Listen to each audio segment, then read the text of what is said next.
rucksack I showed you before. Everyone likes to pattern a bit differently, but I found as I went, it's ideal to have all the sleeping stuff at the bottom of the bag that you're not going to be using most of the day. So tent will go in first.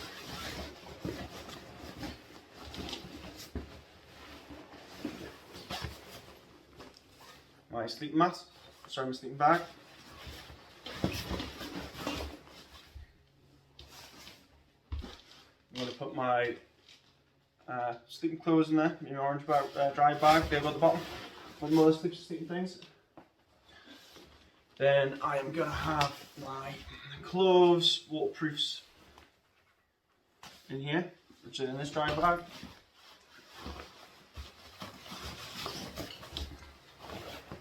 Nice snug, get a lot in your bag there. And then what I'm going to have after that is my toiletries. So I'll pop in there. I'm going to have my cook set. I want that near the top because you want to have quick access to your cook set, obviously, because you want to have some food or some drinks along the way, hot drinks.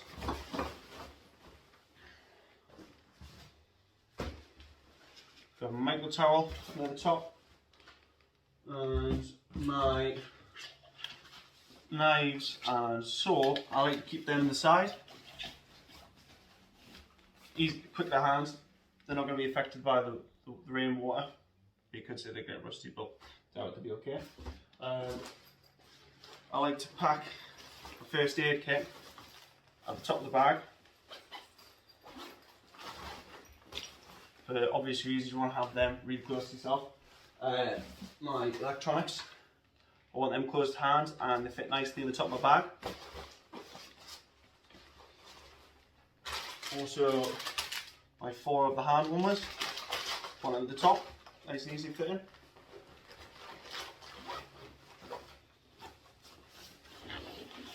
I like to have my snood, my gloves in the front of my bag, just so I can get them out quickly.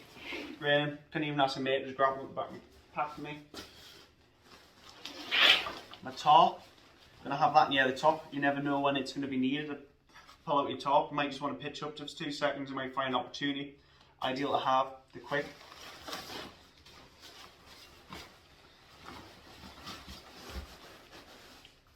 My X-Pad sleeping pad, I'm just going to stick that on the side there. Not bothering anything, out the way, dead light. My water bottle is going to go in the other side pouch.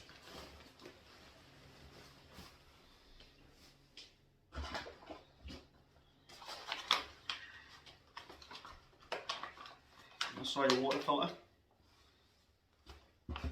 We'll keep that in the top of the bag because I also want to have that a quick access.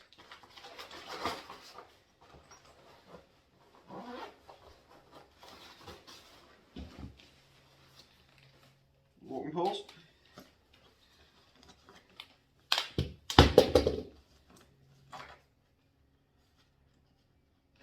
Just go the top outside the bag. And on the other side.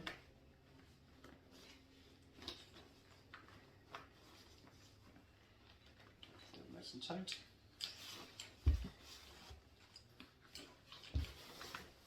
I think that has covered all my stuff that'll be going in my bag. So, like you say, have everything. What do you think? I like to have the tent stuff right at the bottom. So you keep, because I'll not be using it for most days, I'll be using it. It'll be the first thing that goes in the morning, last thing to come out at night. So ideal to go there.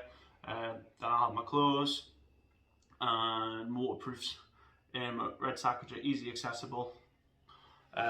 Unfortunately for me, I've also got a little zip there, which means I can get inside the bag for if I need easy access to anything else. And then following, I have my stuff I really want to have at hand, emergencies, and water is always the key one. First aid kit, they go on top, and everything else. Let me find a spot. Gloves and hats at the front, in case you need them. That covers it. And then my final things I need, I've got my reflective mat, which I like to keep just on the front, just space. just as I found it. This is out there. And the final thing which I'm taking, been mentioned during this video, it's just a ground sheet. Got a ground sheet, so my tent's quite small, so I bought quite a small ground sheet. This is a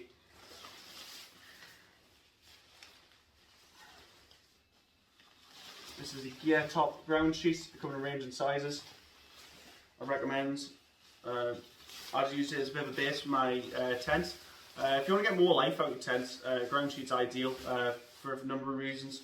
It basically just, if you're sleeping on any rough surfaces, it's just quite good to keep the abrasive rough surfaces off the bottom of your tent, because that's all that's going to do is just where you might potentially get holes, might poke a hole through, just that extra layer of protection.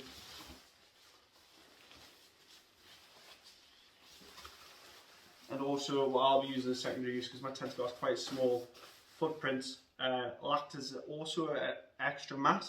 So I'll just pull it out, so I've got my little porch outside my tent, and it just keeps it there.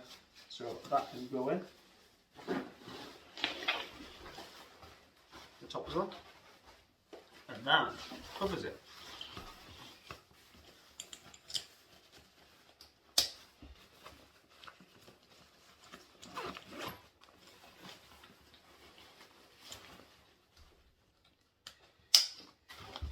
And this has a grand total weight for my West Island weight.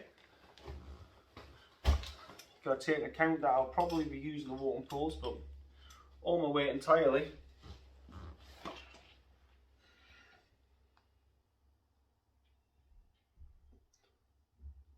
gives me 12.9 kilos. So just in this video I'm going to be going through what I'll be bringing on the West Highland Way, range of all the equipment that I'll be using, and I'll be explaining some things along the way. So to start off, we have my 80 litre carry-on rucksack from Mountain Warehouse. Comes with a good range of pockets and sizes, with the range of straps you can use. Example, you've got some place you can hold your poles to hold these two loops here.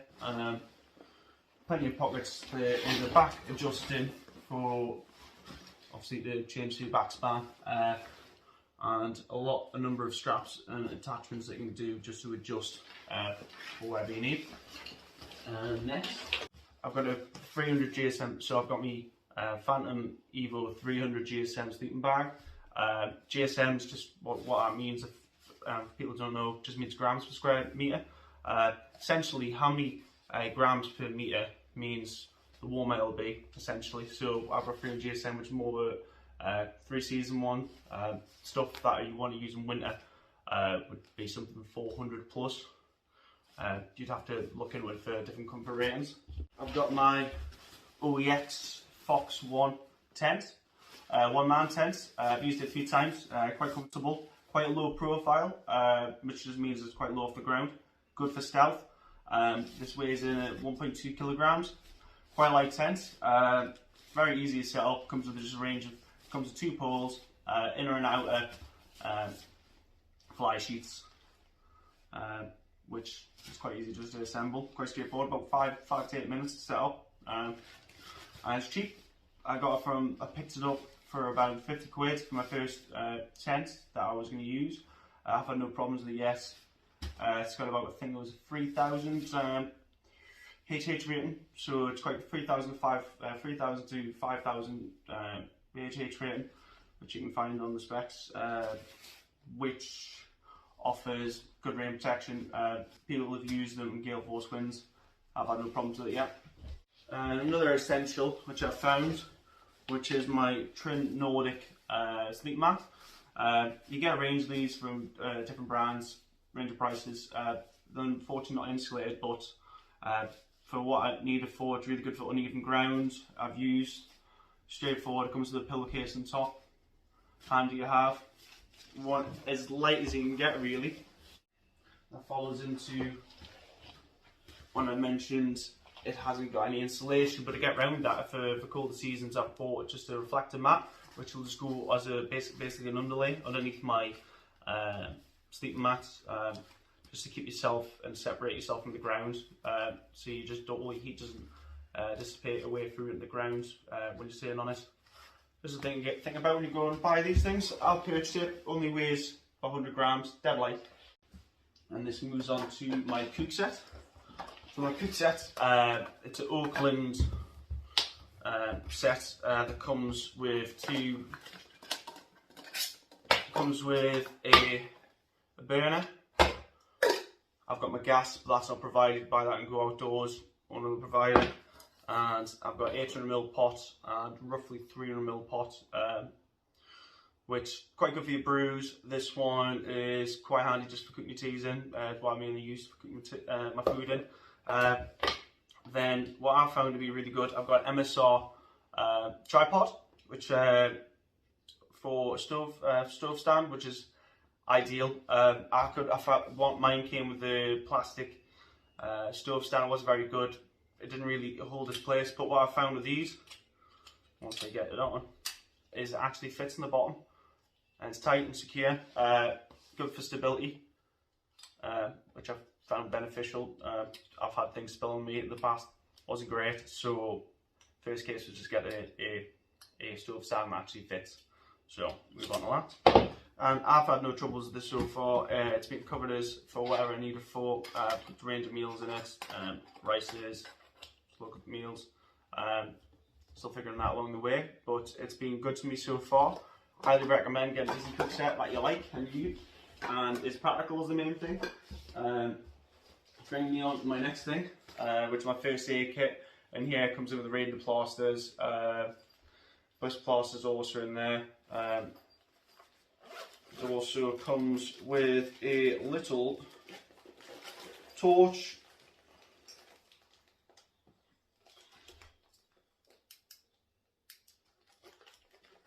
pair of scissors,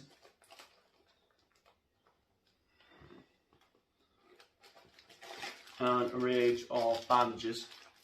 Of course, you can never be too careful. We had some things in the past. A friend had managed to cut himself with a knife, so it did come in handy.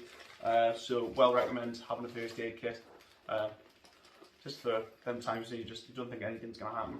It does, especially with prepared in sort of cases. And then just for what I like to use around the campsite, I've got a foldable saw.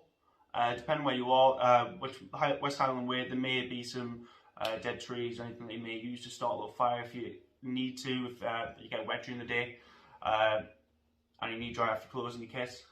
Probably essential, really, in some cases. But if you've got a case of you just having some get wet food throughout the day, it's been known to use some hand warmers, which you can put in the bottom of your boots. They just react to the air, so you just open up the sachet, drop it in your boots, that dried out. Just a little tip. Then knife that comes with the holster. Ideal. Got to pick this for like 12 quid. Not bad at all. Had no issues there. Nice and sharp. Just be careful, as always. This brings me on to my electronics that I'll take for the West Highland way. What I've found, I've got a head torch. Much needed for going to and from the campsite, especially if you're setting up at night time, depending on how long you've spent during the day. Like I said, it's the first time doing the West Highland way. Done some camping up till now in a range of places, which has given us a bit of insight about some things I've been doing. So just a head torch, ideal, comes with a few different settings. I picked this up on Amazon, I think it's about £13. Then I've also got my battery pack. Picked this on Amazon as well. Solar panel battery pack, 2600 milliamp hours, covers about 7 charges. Ideal, which will cover you for doing that trip anyway. Well, everyone, it's modern day, we do all have electronics that we want to take with us, mainly with phone, so we can take your pictures, films like now. And what else have we got more red pouch? Because I've learned from past experience, don't ever go West Highlands without a midgie net, because they are vicious. They will get you. I think the first night I ever stayed in Scotland, a couple of years ago, me and a few friends went to Glen Nevis. Didn't really prepare and realise how severe the midges were. Stayed near water. Another no-no. Peak of midgie season. I think it was about a 4 out of 5 for the mosquito rain on the forecast, which we learned after. And yeah, they're murder. They are absolutely murder, and they love me. So highly recommend getting them in your net. Save a lot of pain, a lot of suffering. It'll get you through them rough times when you need it. When we're going, it's just going to be this May, so it's not going to be as bad, but better just to have them. Just better to have them. And I've also got a LED torch that I'll use just probably hanging in the top of my Fox one. Off the roof, there's a little lanyard there. That covers that. And for my clothes, I'm bringing 2 sets. So I'm bringing clothes for 2 sets of clothes. So socks, sock liners, hiking boxes, just off chafe, just for whatever you know, well worth it. I'm also bringing some Smart Tech t-shirts. I've already packed 1 set away, but the other set that I will be wearing looks like this. So we've got a pair of thick Bridgedale socks. Want to spend your money where it counts, and getting a pair of 20 quid socks is ideal. And then just to go that little step further, get some sock liners. What you find if you didn't wear sock liners, and it was only new to me, I've only recently discovered, you see a lot of friction that's built up. So when you have just your obviously your boots and just a thick sock on long trips or long hikes, if you're going exceeding the 2-day mark, you will get rub. You can use a bit of Vaseline to cover your feet. But what I found the most groundbreaking is I've used Bridgedale sock liners, and instead of your thick woolen sock rubbing against your foot most of the time, it's just going to be going against your sock liner, and it will just give you that bit more time and a bit more reassurance that you're not going to get any blisters, because we've all had them when you go somewhere, the murder, and you just want to try and save any hot spots. If you do see anything, recommend some Compeed and blister plasters just to stay up on if you're feeling a hot spot occurring. Always take care of your feet. You're going to be wearing them so much. People tend to forget these things, but I'd recommend using it. It's another mistake. Wore cotton boxes and you just get chafe. I thought I would never got chafe. Did a long hike, you get chafe. So recommend. So I've just got some same again, just a running box shorts. Just light material, and they just cover them sort of high spots. Them rubbing spots that you can get just on the inside of your thighs. Recommend it. And then I've got a Smart Tech Jack Wolfskin top. Ideal. The Smart Tech, all it is that it's a wick away technology that you want. So rather than you building them sweating, say a cotton t-shirt, if you're wearing waterproofs as well, you want sweat to wick away and turn to vapour. You don't want it building up a condensation inside your jacket. So best thing is just get a wick away, long sleeve preferably if you're wearing a waterproof on top, because all that'll do, it'll allow the sweat to be wicked away on the t-shirt. I'll go through as vapour onto your jacket and it'll escape. So I recommend Smart Tech jackets. T-shirt. And I've also got a pair of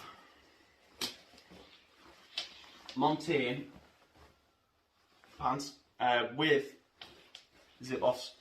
Zip-offs are an absolute lifesaver. I've liked them, especially when the weather turns and you just can prepare for any situation really. Obviously the sun comes out, want to take full advantage of that and get those legs out, you do. So I would recommend some zip-off pants and a pair of shorts on my alternate days that I'll potentially use. And if I find a tarn, jump the tarn with one. Covers the clothes. And what I didn't cover in my clothes is a down jacket. I was thinking about bringing a thick fleece. I did see the Mountain Warehouse was doing quite a sale, so I got myself a down jacket, which packs really small, extremely light, lighter than my thicker fleece that I realised. So I think my thick fleece was a caramel one. That weighed just shy, so the 700 grams it weighs, and you can compare it to this, which weighs 200 grams, and it's probably warmer, lighter. You can wear this just in the evening when you're just getting sorted, as the night's coming in. Stick that on, keep it nice and warm underneath your waterproof if it's raining, or just the down jacket will probably do you. Like I say, good purchase. Used it before, great, have no complaints. And the next one. So another thing, which I didn't really mention as I go, I quite like to categorise everything and keep them in separate dry bags. It's key when you're getting used to on a multi-day trek, which we're going to be doing. It's handy and it's ideal to know what you're carrying and what you're carrying it in. Dry bags, includes the name, keep your clothes dry. Good for organising. Once you've been using your kit for a few days, you'll know what you're looking for straight away. They have different range of colours. So, for example, my waterproofs are in this yellow dry bag, which you can choose any colour you want. Colour doesn't matter, but separating them. So I've got a bag for my electronics, a bag for my waterproofs. I've got a bag for my sleep system and also my sleeping clothes. Keep them separate as well. Don't mixing things up, and you're going to be in the Highland Way could be experiencing some wet weather, to say the least. So always try and look after your kit and keep everything separate in dry bags. Save any problems happening and doing anything. Last thing you want is to have all your stuff wet from just not sorting your t-shirts or making safe precautions. So I recommend that. But to continue,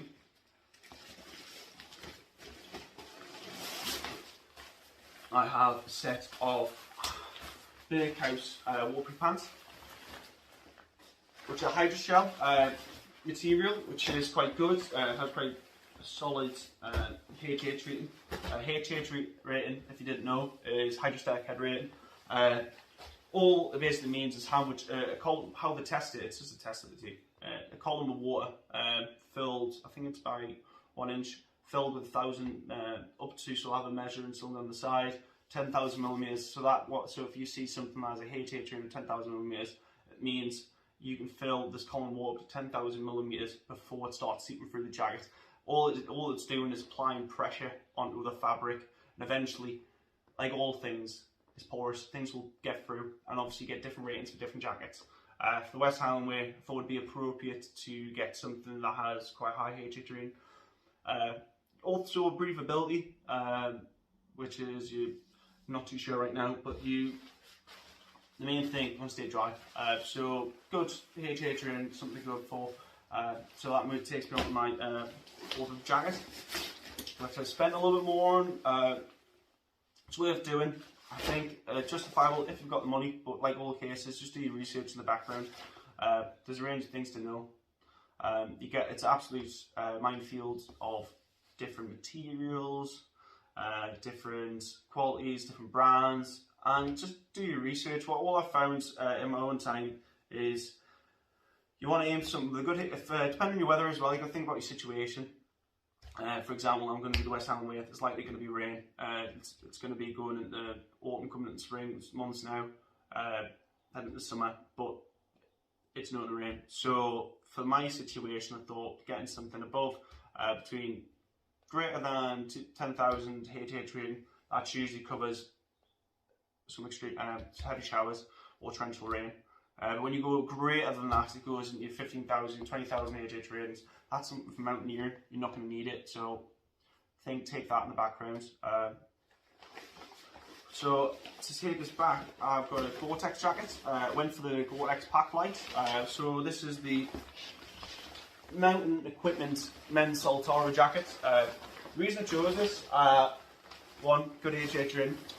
Gore-Tex Pack Light, guaranteed to keep dry. Light, durable. It's about, I think, 75 denier rating. Denier is just robustness on the material that you can get. So something that's a denier rating of 2. It's flimsy. It's going to be a bit like easy like a plastic bag on a stone, but something greater than that. So this is 70, quite tough. You got a range of zips. These are called YKK zips. Just sort of the standard they use. Basically highly water repellent and less likelihood of seeping through, unlike other jackets. Another thing to be aware of, some of these jackets are finished with what you call a DWR, which is a water repellent spray. And the key thing with water repellent spray is all it does, it allows when water falls, it allows droplets to form and carry, and then they'll just drop off. But if you didn't have something with a DWR rating or any coating, what you can find sometimes the jacket will just saturate just being covered in water, and you'll feel cold. And you might think it's water's getting through, but it's not. It's just cold off the water. Dry on the inside, used it before. My sleeping clothes. So You'll see a lot online when I've read in the past, people like to have a sleep system. So again, people just like to compartmentalize stuff, just to make it more easy to follow. You know what you have, you know what things are. So in my sleep system, what I would class, I would have my reflective mat, what I had up earlier. I would have my Trin Nordic sleeping mat, and I have my sleeping bag.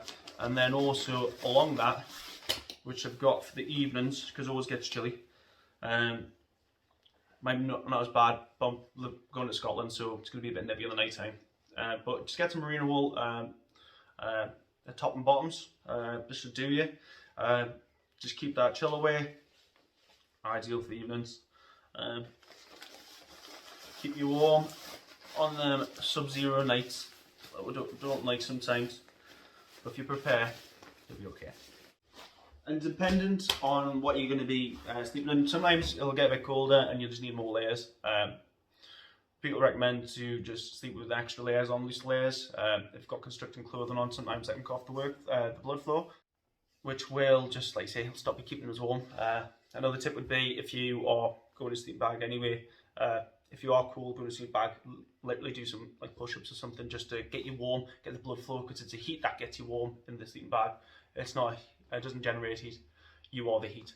So, and another tip, if it is going to be a cold night and you've got a stove like myself, just heat up some water and just put it in an Nalgene bottle, plastic bottle, which I've got here.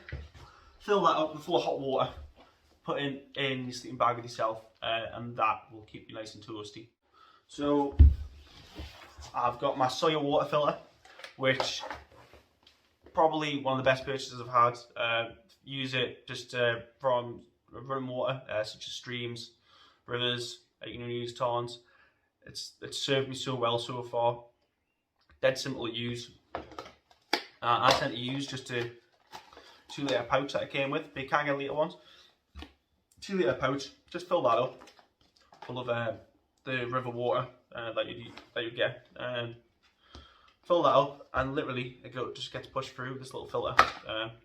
So that's the inlet side, which should be the bag. This is the outlet side, which will just get the clean water. So this filter is like a microbial filter. It can get rid of parasites, pathogens, other harmful bacteria. So this is, I think it is like a 0.01 filter. Sorry, 0.1 filter. So what that essentially means is it will capture particles that are less than a micron. A micron is 1,000th of a millimeter, so it's really, really, really small. And then 1/10 of that, even smaller. So it literally stops a lot of stuff. The only thing that you might not have the same benefit, so you wouldn't want to do this. It's not advertised on the website as well from soya to go near where you've got livestock or out. So rivers. When the livestock, water. All the other stuff that comes with farming, as long as they're actually running any water sources nearby, I don't know, fecal matter and all that good stuff, you don't want that in your water. This might stop it, but you don't want to push the boundaries, do you? So, ideally, get from run streams and rivers and tarns you can get, but this is serving really well, no complaints. 2 litre one, ideal. I tend to fill it up halfway if I'm just starting round, just to have my daily water.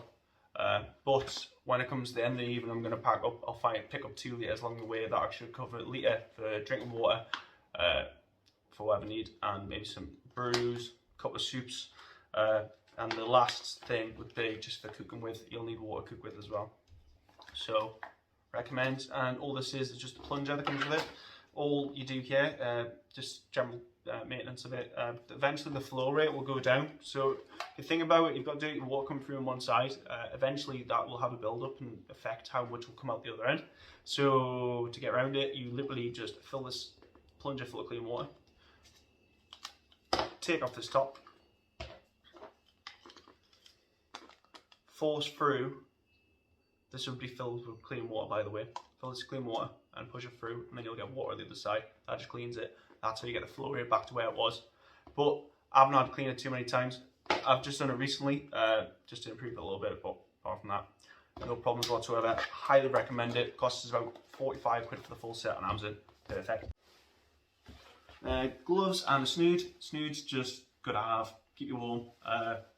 I like, because I'm getting long hair now, I like to use it as a bit of a bandana as well.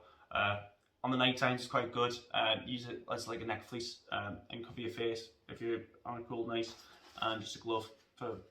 So this is a Trespass Mates glove. Well, it comes as a set, which is just over there. Comes as a set to keep your hands warm when you're on hiking. I've got my Xped sleeping mat. Sorry, a flexi mat. This is chopped in half, so it comes as a full mat, but I'm just chopping it in half because it acts as a really ideal doormat / sitting mat. I found when I bought another mat which is a bit too small. This is a lovely size. You can use it as a bit of a doormat. I've got the Fox one. There's not much space when it's erected. It's a little porch, and it's just nice to have something to kneel on.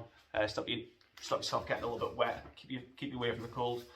It's like a closed foam design, so it means no water can pass through it. That's pretty spot on.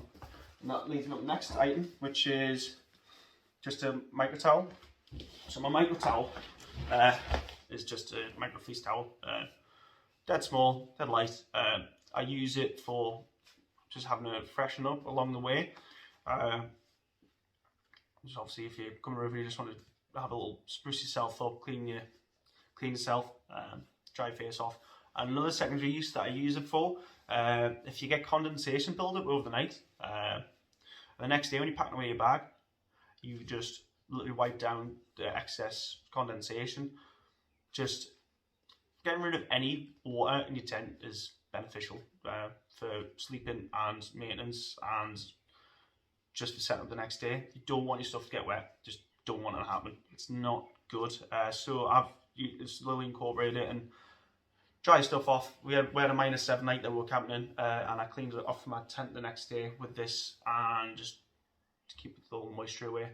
And another tip would be, if you are coming a really wet night, is just separate your dry inner fly sheet or your netting from your fly sheet. And I've got a separate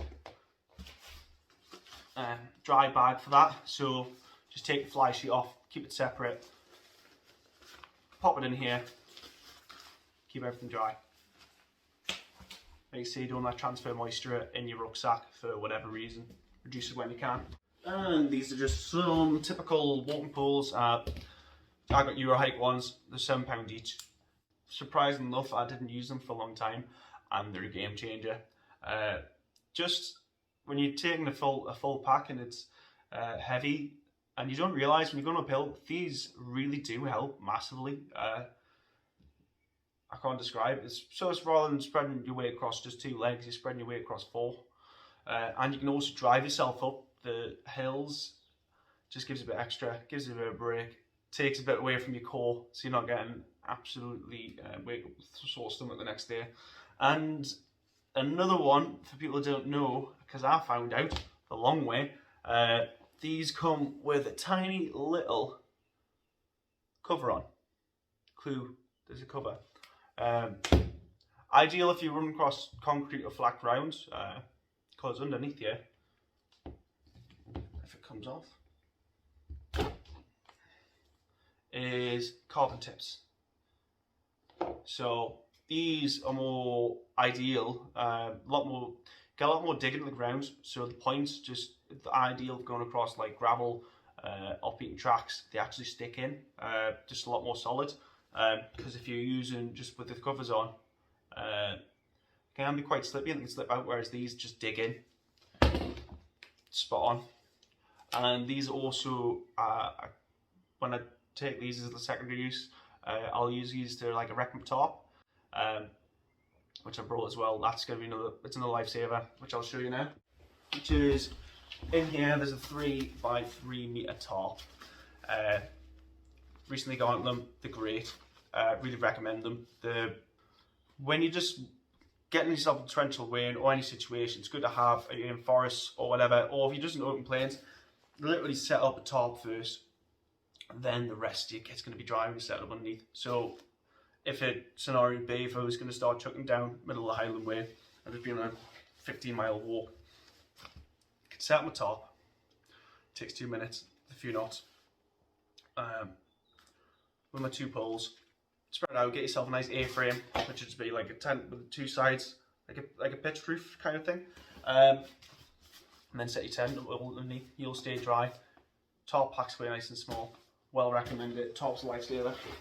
And that covers everything. So, thank you for watching. Hope you can take something away from this. I'm learning as I go. I'm really enjoying it. I feel like with the camping, it's been, especially during the lockdowns and things like that, it's been quite hard wearing on yourself. I work in like an office job anyway, so I can be in the house quite often, and it's been one of the biggest game changers for just feeling better about things. So expose yourself to some nature. It's good for you. Gets you away from the noise and what I'm going to deal with on daily. It can be quite wearing, and I've found get yourself away for a camping. Get yourself back to nature. Hear the birds singing in the morning. Take yourself back to basics. Just setting up a camp, just eating, taking yourself there is really good. People kind of get some stigmas, but I've really enjoyed it so far. It's made me like a new person, get back into it. So yeah, think about it, and I'm looking forward to the West Highland Way for the trips with the boys. Shout out to Jordan, Hunter, Owen and Mikey. Come boys, we're gonna do it, we're gonna smash this. See you later.